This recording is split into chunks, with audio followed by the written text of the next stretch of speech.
दोस्तों आज हम पढ़ेंगे संविधान की विशेषताओं के बारे में, जहाँ पर सबसे पहला जो विशेषता है, हमारे देश की जो संविधान है वो सबसे लंबा लिखित संविधान है।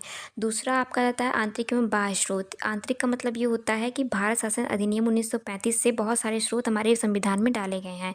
और अगर बाह्य की बात करें तो बाह्य का मतलब होता है अलग अलग देशों से जो व्यवस्था ली गई है, जैसे कि आपका एकल नागरिकता है ब्रिटेन से लिया गया है, डीपीएसपी आयरलैंड से लिया गया है, और वहीं पे स्वतंत्र एवं निष्पक्ष जो न्यायपालिका है वो अमेरिका से ली गई है, और संसदीय शासन प्रणाली ब्रिटेन से लिया गया है।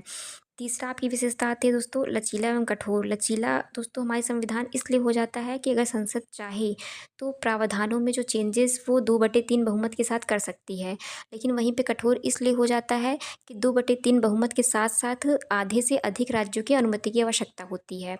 दोस्तों आपका चौथा जो विशेषता आते हैं वो है त्रिस्तरीय शासन प्रणाली, यानी कि हमारे यहाँ केंद्र, राज्य और स्थानीय शासन व्यवस्था यानी कि पंचायती राज अलग अलग व्यवस्थाएं हैं इसकी।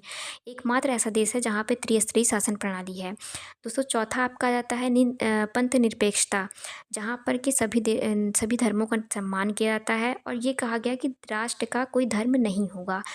दोस्तों एक डाउट सबका रहता है एकल नागरिकता के बारे में। लोग स्टूडेंट ये समझते हैं कि एकल नागरिकता का मतलब होता है सिर्फ एक देश की नागरिकता हम ले सकते हैं, लेकिन ऐसा नहीं है। इसका मतलब ये होता है कि हम राज्य और देश की अलग अलग नागरिकता नहीं हमारे यहाँ होती, बल्कि एक ही नागरिकता होती है जो देश की मानी जाती है। Thank you so much.